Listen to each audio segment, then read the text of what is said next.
In Chapter 7, we're going to start talking about the grand staff and pitch notation.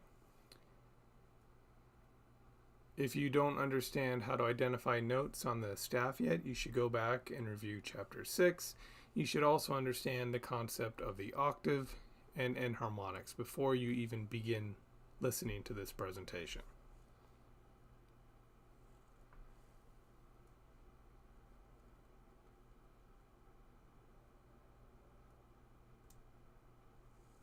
So here's an overview of what we're going to talk about in this particular lecture. It'll be a fairly short one, but the grand staff provides a way to easily notate music that extends significantly outside of the staff system. The staff system joins both the treble and the bass clef with a bracket, as you're going to see in the next slide. So we're going to talk about the grand staff and pitch notation, the concept of pitch class, octave registers, scientific pitch notation, and MIDI pitch notation. And really, MIDI pitch notation is not something you need to understand, but it's something you should be aware of in case you're out there in the wild on the internet looking for information on how to identify octave registers. You need to know that there is a difference between scientific pitch notation and MIDI pitch notation. Both systems will use numbers, but with MIDI pitch notation, the numbers can vary greatly from scientific pitch notation. And if you don't understand any of this, no problem, just keep watching. So the grand staff. It provides a way to easily notate music that extends significantly outside of the staff system. It includes both the treble and the bass clef. So if you look at the image there below, you see a treble and a bass clef linked by a bar line. And then additionally, at the beginning of each staff system, there is a brace. The brace indicates that both of these clefs are to be played together at the same time, as opposed to one part that's in a treble clef and another part that's in a bass clef. The grand staff is designed to combine all of the notes into a single system, so you can basically play almost every note on the piano using just the grand staff. In some places, you may hear this referred to as the great staff, but grand staff is a predominantly American usage. It's used mostly by the piano, organ, clavier, harpsichord, harp, and two-handed instruments that have wide ranges, such as the harp. That's a perfect example of an instrument that might use two hands and have a very wide range. Composers may also write out a full orchestra score in a grand staff before assigning instruments. This is a way to simplify the composition before they get it ready for a full orchestration, where you have trumpets, trombones, violins, violas, all these different instruments playing at the same time. You'll notice one thing about this staff is that the middle C falls in between the two staffs. So you see where the B ends in the bass clef, and then it moves up to the C in the treble clef. Well, that C is actually the C in the treble clef as well as the C in the bass clef. So they're the same pitch. It just depends on whether you're reading it from the treble or the bass clef. But they'll both be labeled as middle C or C4 because it's in the fourth octave range. So this goes back to a concept I touched upon earlier, but an 11-line staff system is an alternative to the grand staff. So instead of having the treble and the bass clef, you could have an 11-line staff system, but if you look at the example here, you can see why that's not really practical. If I didn't have the note names labeled underneath, it would be very difficult to figure out what note you're actually looking at. Going back to this example here, it's much more clear where the octave registers lie. So what they basically did was they removed the middle line and created two staff systems, the treble and the bass clef, that have 5 lines each. Middle C could be thought of as that middle line that was removed. And instead of having a complete line, they just use short ledger lines to indicate that, hey, this is right in between the treble and the bass clef staff.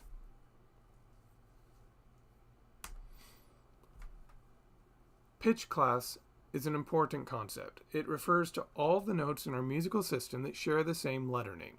So if I say, label all of the notes on the piano that are pitch class C, that means you'd go through and find every C on the piano.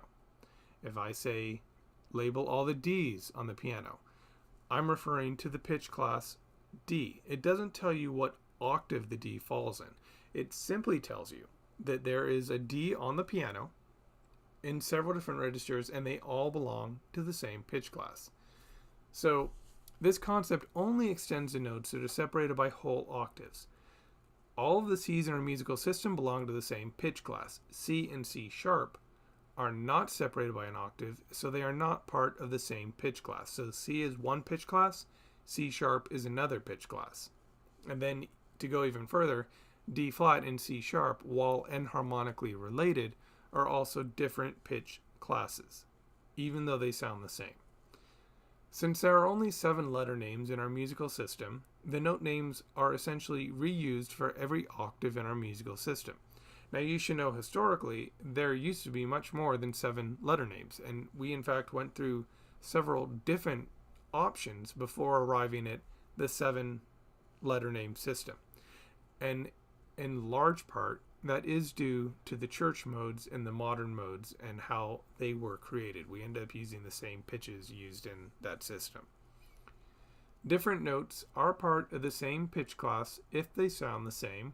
Remember, pitch is something that is heard while notes are written. So if you hear a C sharp or a D flat, you don't know whether or not you actually are hearing the C sharp or the D flat. So you could say that both those enharmonics are in the same pitch class. But the moment you write them down, C sharp and D flat are actually different pitches. And depending on the system you use, they may actually sound different. But that's something we're going to get into later on when we talk about major and minor scales. Because historically, it used to be that C sharp and D flat and other enharmonics did sound different. So the C sharp would actually be a little bit lower than a D flat in pitch. Once we created a tempered system, which you're going to learn about, everything became standardized and C sharp and D flat kind of got squeezed together, so now they sound the same. Pitch class also doesn't tell you if the pitch sounds high or low. That's why we need a concept known as octave registers. So pitch class will simply tell you that if I tell you pitch class C, that could be any C on the piano. In the example here to the right, the image, that is actually an example of all of the C's on the piano in pitch class C. So all it is if you see a pitch class, you just know that it means all notes with that same letter name and accidental articulation there. So octave registers take the concept of pitch class and narrow it down to a very specific octave. So now with octave registers, we can actually create and talk about specific pitches. And this happens often in later theory courses. The theory professor might say, this E4, B4, and G sharp 4 are all part of this particular major chord. And by being able to talk about the exact octave register using a number, it makes it a lot easier when you don't have a staff system to write everything down. So a musician who knows their octave registers can immediately know how high or low the pitch is that is being referred to. So it's important to remember that an octave register is just a number, and by itself, it doesn't tell the musician what note or pitch to perform. So if I just say the 4th octave register, that could refer to all the notes on this piano below that fall between C4 and B4. It doesn't tell me what note within that octave register I'm referring to. Musicians may also generically refer to a collection of pitches in any of the available octave registers. Those pitches sound like they're in the 4th octave register. That's one example of how you might use this. These notes fall completely within the 1st and 2nd octave register. That's pretty low. So the first example here, in the 4th octave register, that tells the performer or the listener or whoever the musician is talking to that the notes that they're hearing are kind of in a medium range. If we talk about the 1st or 2nd octave register, or even the 0 octave register, we're talking about some pretty low notes.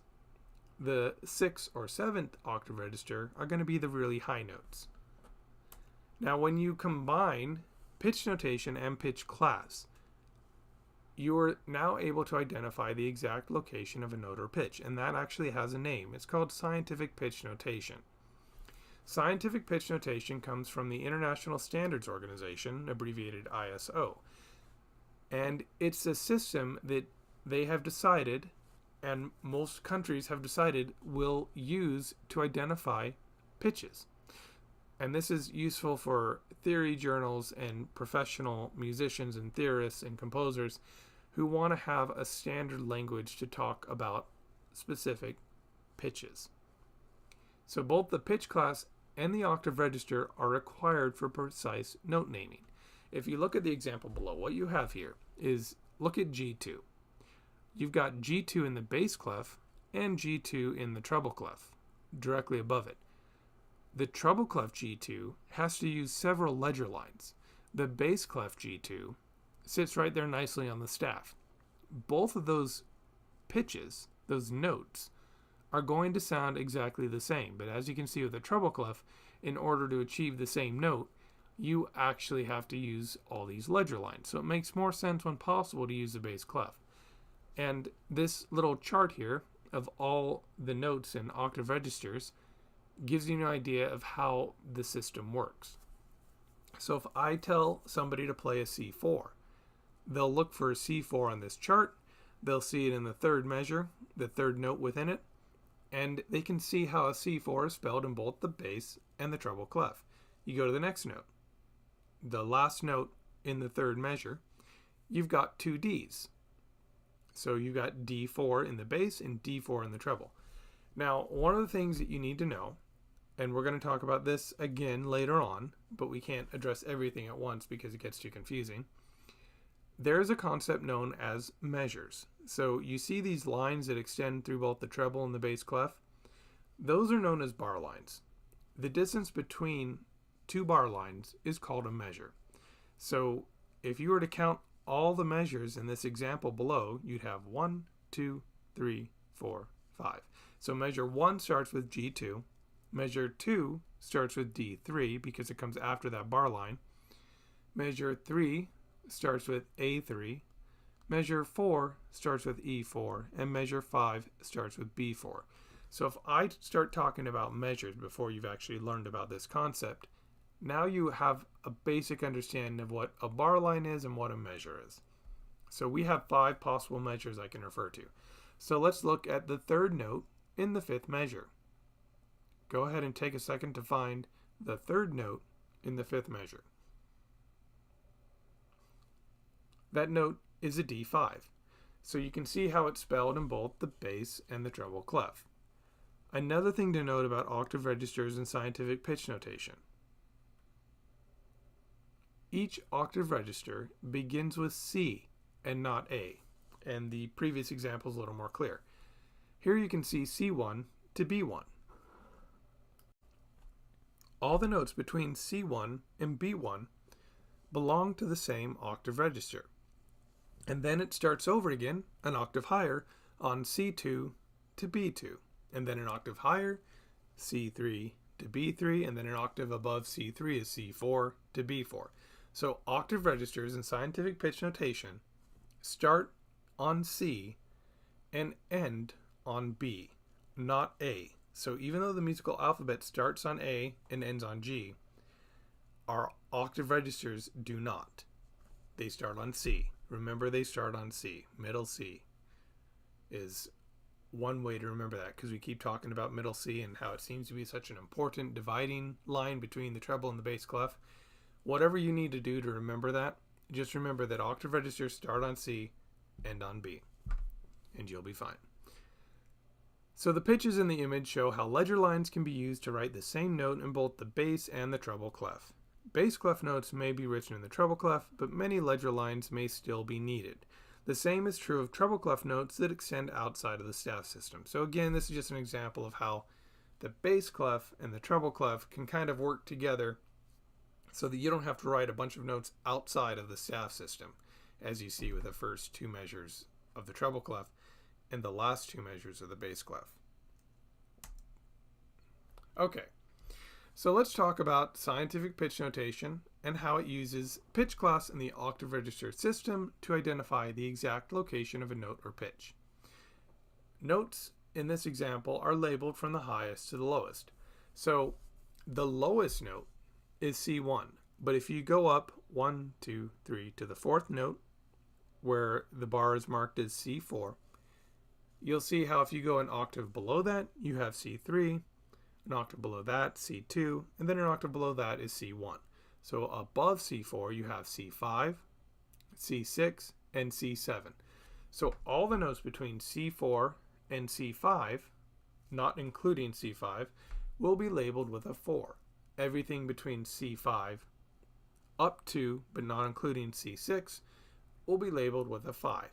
So that means the B right below C6 is going to be a B5. So just make sure you understand this concept.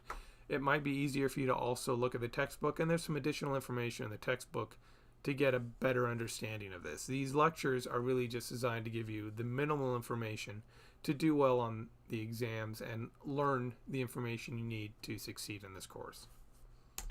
One final thing. Electronic musicians who use computers and MIDI to create music may notice that scientific pitch notation doesn't line up with computer-based MIDI conventions for naming notes. This is not something that you'll be tested on, but it's good to know. Instead of C4, middle C is often written as C3 or C5. It's rarely written as C4 unless the programmer has specifically reconfigured the system to make middle C C4. Electronic musicians use a different numbering system than classical musicians. And unless middle C is C4, the system cannot be considered to be using scientific pitch notation. So be aware of that. If you go out and you find some information on the internet where it shows a middle C and they label it as C3 or C5, it's not that it's wrong. They are just using a different system of notation. All classical musicians who aren't involved in electronic music will believe and know that middle C is C4. It's just the way that MIDI came into play and how it was invented. We ended up having a different numbering system that wasn't standardized. So classical musicians sort of went the middle road and said middle C is C4.